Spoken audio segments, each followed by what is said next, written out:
Ministerio Conéctate a Jesús tiene el agrado de presentar El Camino a Cristo, capítulo número 3. Un poder maravilloso que convence. Hechos 2:38 y 3:19 dice: arrepentíos, pues, y volveos a Dios, para que sean borrados vuestros pecados. Necesitamos reconocer el pecado y con tristeza dejarlo a un lado de nuestras vidas.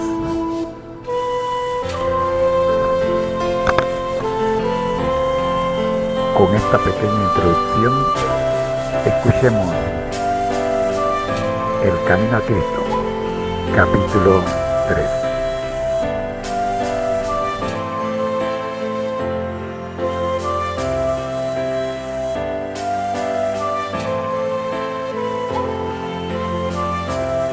El Camino a Cristo, capítulo 3.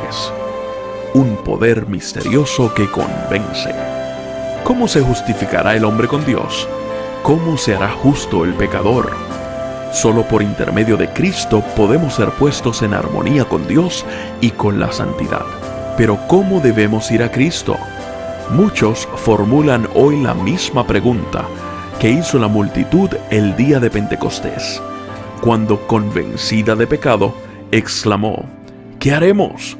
La primera palabra de la contestación del apóstol Pedro fue: arrepentíos. Poco después, en otra ocasión dijo: arrepentíos pues, y volveos a Dios, para que sean borrados vuestros pecados. El arrepentimiento comprende tristeza por el pecado y abandono del mismo. No renunciamos al pecado a menos que veamos su pecaminosidad. Mientras no lo repudiemos de corazón, no habrá cambio real en nuestra vida. Muchos no entienden la naturaleza verdadera del arrepentimiento.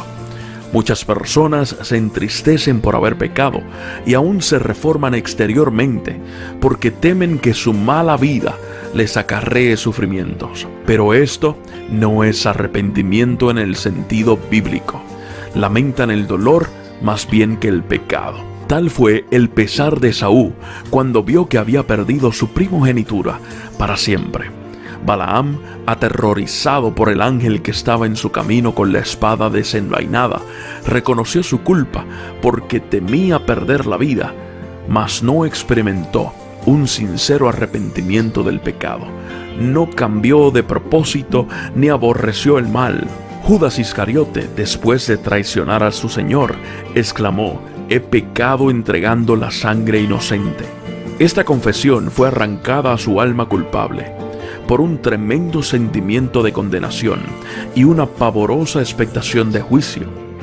Las consecuencias que habría de cosechar le llenaban de terror, pero no experimentó profundo quebrantamiento de corazón, ni dolor en su alma por haber traicionado al Hijo Inmaculado de Dios y negado el Santo de Israel. Cuando el faraón de Egipto sufría bajo los juicios de Dios, reconocía su pecado a fin de escapar el castigo, pero volvía a desafiar al cielo tan pronto como cesaban las plagas. Todos los mencionados lamentaban los resultados del pecado, pero no experimentaban pesar por el pecado mismo. Pero cuando el corazón cede a la influencia del Espíritu de Dios, la conciencia se vivifica y el pecador discierne algo de la profundidad y santidad de la sagrada ley de Dios, fundamento de su gobierno en los cielos y en la tierra. La luz verdadera que alumbra a todo hombre que viene a este mundo ilumina las cámaras secretas del alma y quedan reveladas las cosas ocultas. La convicción se posesiona de la mente y del corazón. El pecador reconoce entonces la justicia de Jehová y siente terror de aparecer en su iniquidad e impureza delante del que escudriña los corazones. Ve el amor de Dios, la belleza de la santidad y el gozo de la pureza. Ansía ser purificado y restituido a la comunión del cielo. La oración de David después de su caída ilustra la naturaleza del verdadero dolor por el pecado. Su arrepentimiento fue sincero y profundo. No se esforzó él por atenuar su culpa, y su oración no fue inspirada por el deseo de escapar al juicio que le amenazaba. David veía la enormidad de su transgresión y la contaminación de su alma. Aborrecía su pecado. No solo pidió perdón, sino también que su corazón fuese purificado. Anhelaba el gozo de la santidad y ser restituido a la armonía y comunión con Dios. Este era el lenguaje de su alma. Bienaventurado aquel cuya transgresión ha sido perdonada y cubierto su pecado.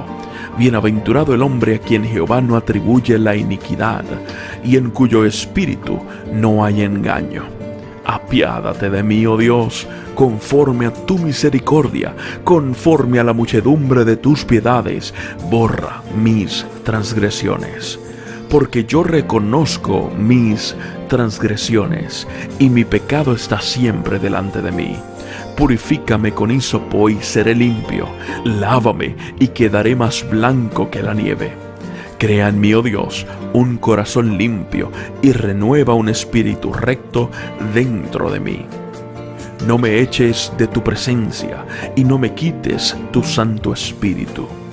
Restitúyeme el gozo de tu salvación y el espíritu de gracia me sustente. Líbrame del delito de sangre, oh Dios, el Dios de mi salvación. Cante mi lengua tu justicia. Sentir un arrepentimiento como este es algo que supera nuestro propio poder. Se lo obtiene únicamente de Cristo, quien ascendió a lo alto y dio dones a los hombres. Precisamente en este punto es donde muchos yerran y por ello no reciben la ayuda que Cristo quiere darles. Piensan que no pueden ir a Cristo a menos que se arrepientan primero, y que el arrepentimiento los prepara para que sus pecados les sean perdonados. Es verdad que el arrepentimiento precede al perdón de los pecados, porque es únicamente el corazón quebrantado y contrito el que siente la necesidad de un Salvador. Pero para poder ir al Señor Jesús, ¿debe el pecador esperar hasta que se haya arrepentido? ¿Debe hacerse del arrepentimiento un obstáculo entre el pecador y el Salvador? La Biblia no enseña que el pecador deba arrepentirse antes de poder aceptar la invitación de Cristo. Venid a mí todos los que estáis cansados y agobiados, y yo os daré descanso. Mateo 11:28. La virtud que viene de Cristo es la guía a un arrepentimiento genuino. San Pedro habla del asunto de una manera muy clara en su exposición a los israelitas cuando dice: a este Dios le ensalzó con su diestra para ser príncipe y salvador, a fin de dar arrepentimiento a Israel y remisión de pecados. Hechos 5:31. No podemos arrepentirnos sin que el Espíritu de Cristo despierte la conciencia, más de lo que podemos ser perdonados sin Cristo. Cristo es la fuente de todo buen impulso. Él es el único que puede implantar en el corazón enemistad contra el pecado. Todo deseo de verdad y de pureza, toda convicción de nuestra propia pecaminosidad es una prueba de que su Espíritu está obrando en nuestro corazón. Jesús dijo: yo, si fuere levantado en altos de sobre la tierra, a todos los atraeré a mí mismo. Juan 12:32. Cristo debe ser revelado al pecador como el Salvador que muere por los pecados del mundo, y cuando consideramos al Cordero de Dios sobre la cruz del Calvario, el misterio de la redención comienza a abrirse en nuestra mente, y la bondad de Dios nos guía al arrepentimiento. Al morir, Cristo por los pecadores manifestó un amor incomprensible, y este amor, a medida que el pecador lo contempla, enternece el corazón, impresiona la mente e inspira contrición en el alma. Es verdad que algunas veces los hombres se avergüenzan de sus caminos pecaminosos y abandonan algunos de sus malos hábitos antes de darse cuenta de que son atraídos a Cristo. Pero cuando hacen un esfuerzo por reformarse, con un sincero deseo de hacer el bien, es el poder de Cristo el que los está atrayendo.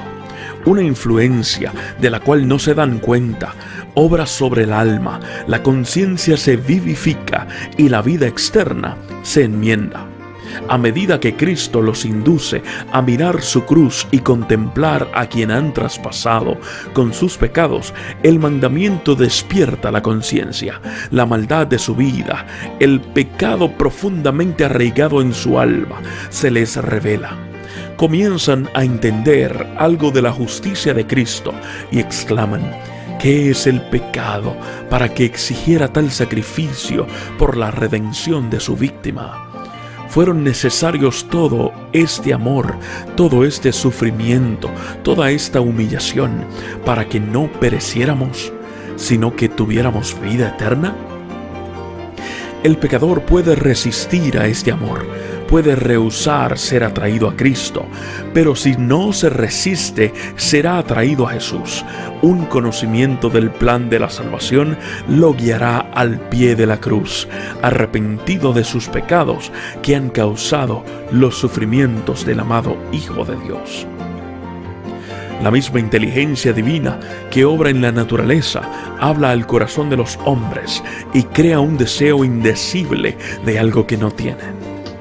Las cosas del mundo no pueden satisfacer su ansiedad.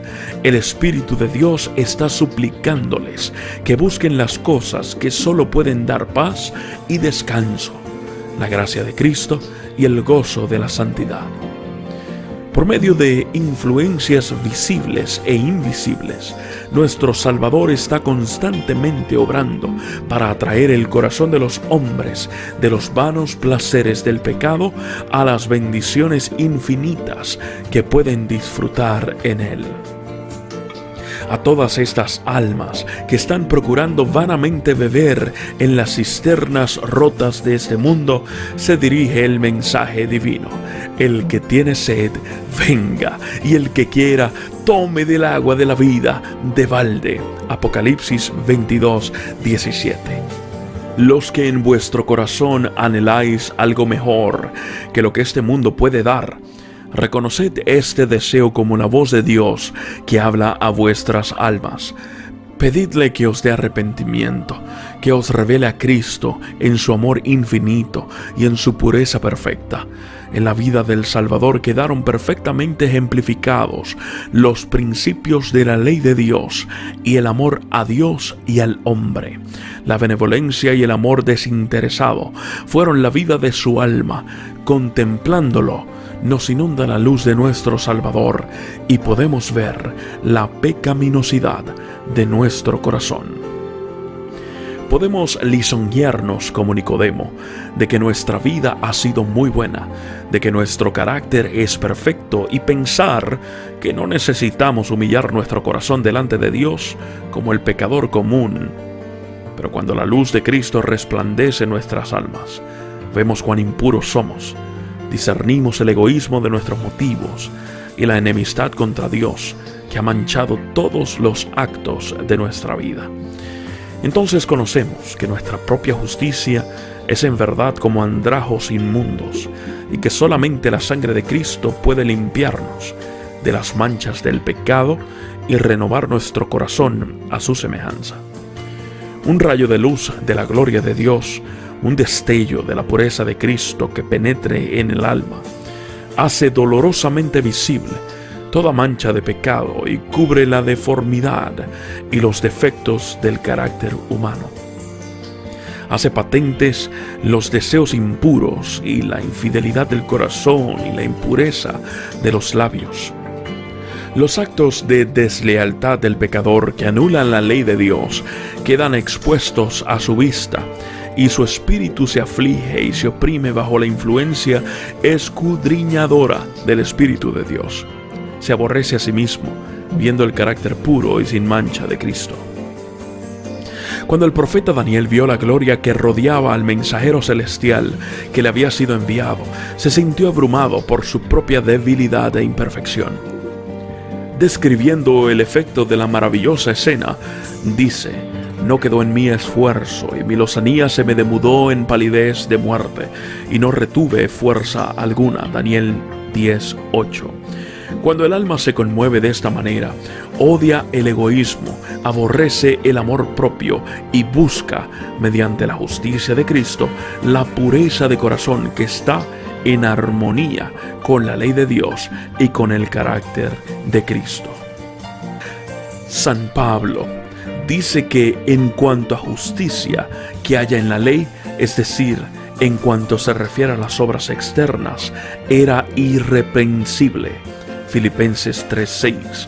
Pero cuando comprendió el carácter espiritual de la ley, se vio a sí mismo como pecador, juzgado por la letra de la ley, como los hombres la aplican a la vida externa. Se había abstenido de pecado, pero cuando miró la profundidad de sus santos preceptos y se vio como Dios lo veía, se humilló profundamente y confesó su maldad.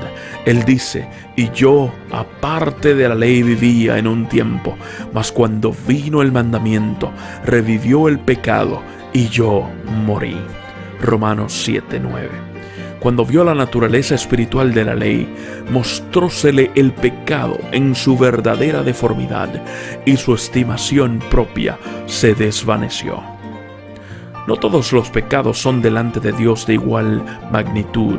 Hay diferencia de pecados a su juicio, como la hay a juicio de los hombres. Sin embargo, aunque este o aquel acto malo puedan parecer trivial a los ojos de los hombres, ningún pecado es pequeño a la vista de Dios. El juicio de los hombres es parcial e imperfecto, mas Dios ve todas las cosas como son realmente. El borracho es detestado y se dice que su pecado lo excluirá del cielo, mientras que el orgullo, el egoísmo y la codicia muchísimas veces pasan sin condenarse. Sin embargo, estos son pecados que ofenden especialmente a Dios, porque son contrarios a la benevolencia de su carácter, a ese amor desinteresado, que es la misma atmósfera del universo que no ha caído. El que cae en alguno de los pecados grandes puede avergonzarse y sentir su pobreza y necesidad de la gracia de Cristo, pero el orgullo no siente ninguna necesidad y así cierra el corazón a Cristo y a las infinitas bendiciones que Él vino a derramar. El pobre publicano que oraba diciendo: Dios, ten misericordia de mí, pecador, Lucas 18:13, se consideraba a sí mismo como un hombre muy malvado, y así lo consideraban los demás, pero él sentía su necesidad y con su carga de pecado y vergüenza vino delante de Dios implorando su misericordia.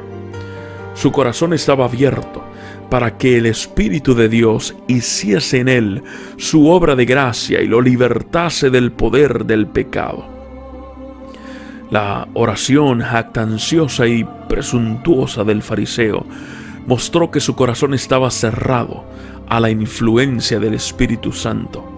Por estar lejos de Dios, no tenía idea de su propia corrupción, que contrastaba con la perfección de la santidad divina.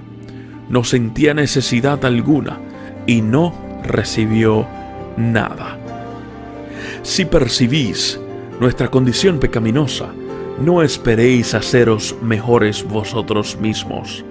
¿Cuántos hay que piensan que no son bastante buenos para ir a Cristo? ¿Esperáis haceros mejores por vuestros propios esfuerzos? ¿Puede acaso el etíope mudar su piel o el leopardo sus manchas? Entonces podréis vosotros también obrar bien, que estáis habituados a obrar mal. Jeremías 13:23. Hay ayuda para nosotros solamente en Dios.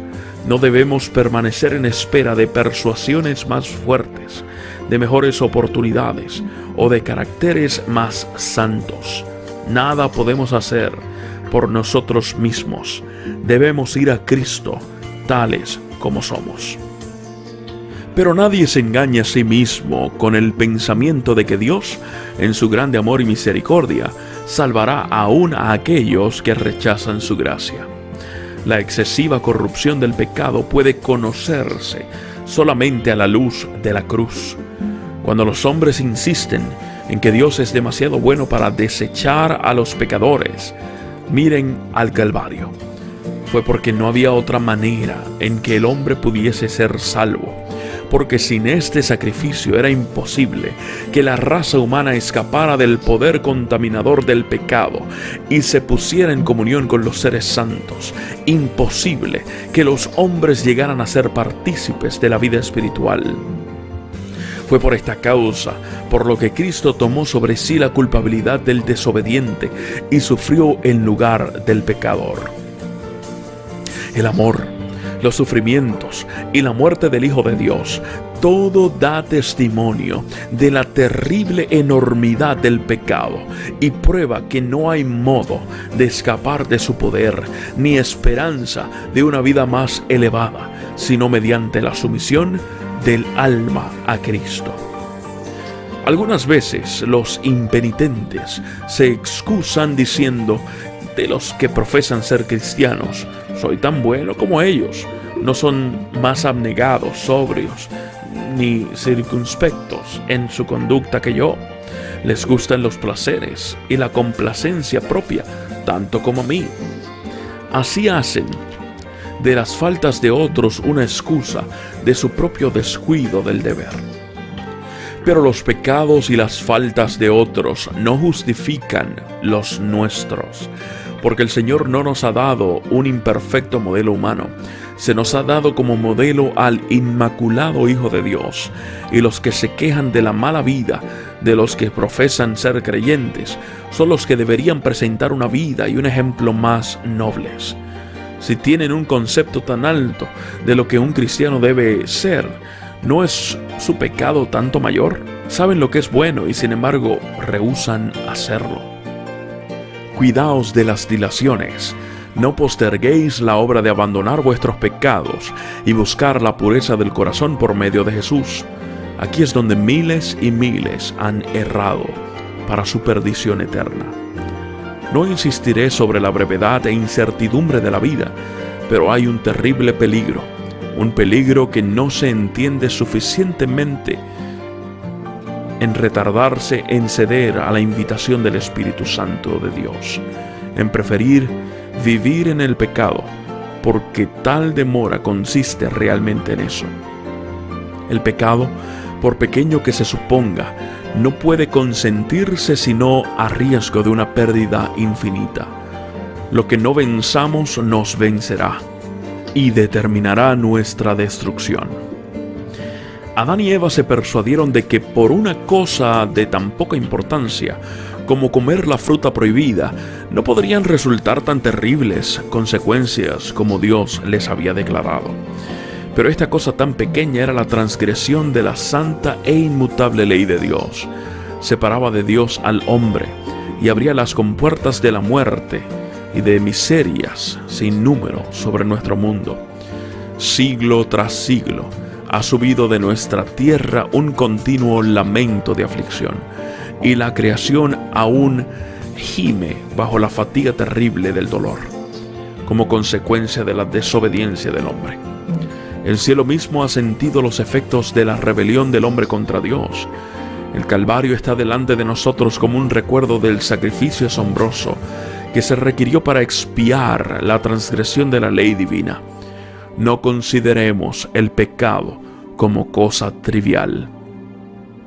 Toda transgresión, todo descuido o rechazo de la gracia de Cristo obra indirectamente sobre vosotros, endurece el corazón, deprava la voluntad, entorpece el entendimiento y no solamente os hace menos inclinados a ceder, sino también menos capaces de ceder a la tierna invitación del Espíritu de Dios. Muchos están apaciguando su conciencia inquieta con el pensamiento de que pueden cambiar su mala conducta cuando quieran, de que pueden tratar con ligereza las invitaciones de la misericordia y sin embargo seguir siendo llamados. Piensan que después de menospreciar el Espíritu de gracia, después de echar su influencia del lado de Satanás, en un momento de terrible necesidad pueden cambiar de conducta. Pero esto no se hace tan fácilmente. La experiencia y la educación de una vida entera han amoldado de tal manera el carácter que pocos desean después recibir la imagen de Jesús. Un solo rasgo malo de carácter, un solo deseo pecaminoso, acariciado persistentemente, neutraliza a veces todo el poder del Evangelio. Toda indulgencia pecaminosa fortalece la aversión del alma hacia Dios. El hombre que manifiesta un descreído atrevimiento o una impasible indiferencia hacia la verdad, no está sino cegando la cosecha de su propia siembra. En toda la Biblia no hay amonestación más terrible contra el hábito de jugar con el mal que las palabras del hombre sabio cuando dice: prenderán al impío sus propias iniquidades. Proverbios 5:22. Cristo está pronto para libertarnos del pecado, pero no fuerza la voluntad. Y si por la persistencia en el pecado la voluntad misma se inclina enteramente al mal y no deseamos ser libres, sino queremos aceptar su gracia, ¿qué más puede hacer? Hemos obrado nuestra propia destrucción por nuestro deliberado rechazo de su amor. He aquí ahora es el tiempo. Acepto. He aquí ahora es el día de salvación. 2 Corintios 6:2. Hoy, si oyere su voz, no endurezcáis vuestros corazones. Hebreos 3:7-8. El hombre ve lo que aparece, mas el Señor ve el corazón. 1 Samuel 16:7. El corazón humano, con sus encontradas emociones de gozo y de tristeza, el extraviado y caprichoso corazón, morada de tanta impureza y engaño. Él sabe sus motivos, sus mismos intentos y miras. Id a él con vuestra alma manchada como está. Como el salmista, abrid sus cámaras al ojo que todo lo ve, exclamando: escudriñame, oh Dios, y conoce mi corazón. Ensáyame y conoce mis pensamientos. Y ve si hay en mí algún camino malo, y guíame en el camino eterno. Salmo 139, 23 y 24. Muchos aceptan una religión intelectual, una forma de santidad, sin que el corazón esté limpio. Sea vuestra oración: crea en mí, oh Dios, un corazón limpio y renueva un espíritu recto dentro de mí. Salmo 51:10. Sed leales con vuestra propia alma, sed tan diligentes, tan persistentes, como lo seríais si vuestra vida mortal estuviera en peligro. Este es un asunto que debe arreglarse entre Dios y vuestra alma, arreglarse para la eternidad. Una esperanza supuesta y nada más llegará a ser vuestra ruina. Estudiad la palabra de Dios con oración. Esa palabra os presenta en la ley de Dios y en la vida de Cristo los grandes principios de la santidad, sin la cual nadie verá al Señor. Convence de pecado, revela plenamente el camino de la salvación. Prestadle atención como a la voz de Dios que os habla. Cuando veáis la enormidad del pecado, cuando os veáis como sois en realidad, no os entreguéis a la desesperación, pues a los pecadores es a quienes Cristo vino a salvar. No tenemos que reconciliar a Dios con nosotros, sino, oh maravilloso amor, Dios estaba en Cristo, reconciliando consigo mismo al mundo. 2 Corintios 5:19. Él está solicitando por su tierno amor los corazones de sus hijos errados. Ningún padre, según la carne, podría ser tan paciente con las faltas y yerros de sus hijos, como lo es Dios con aquellos a quienes trata de salvar. Nadie podría arguir más tiernamente con el pecador. Jamás labios humanos han dirigido invitaciones más tiernas que Él al extraviado. Todas sus promesas, sus amonestaciones, no son sino la expresión de su indecible amor. Cuando Satanás viene a decirte que eres un gran pecador, mira a tu Redentor y habla de sus méritos. Lo que te ayudará será el mirar su luz. Reconoce tu pecado, pero di al enemigo que Cristo Jesús vino al mundo para salvar a los pecadores. 1 Timoteo 1:15. y que puedes ser salvo por su incomparable amor. Jesús hizo una pregunta a Simón con respecto a dos deudores. El primero debía a su señor una suma pequeña y el segundo una suma muy grande, pero él perdonó a ambos. Y Cristo preguntó a Simón: ¿cuál deudor amaría más a su señor? Simón contestó: aquel a quien más perdonó. Lucas 7:43. Hemos sido grandes deudores, pero Cristo murió para que fuésemos perdonados. Los méritos de su sacrificio son suficientes para presentarlos al Padre en nuestro favor. Aquellos a quienes ha perdonado más, lo amarán más y estarán más cerca de su trono, alabándolo por su grande amor e infinito sacrificio. Cuanto más plenamente comprendemos el amor de Dios, más nos percatamos de la pecaminosidad del pecado. Cuando vemos cuán larga es la cadena que se nos ha arrojado para rescatarnos, cuando entendemos algo del sacrificio infinito que Cristo ha hecho en nuestro favor, el corazón se derrite de ternura y contrición.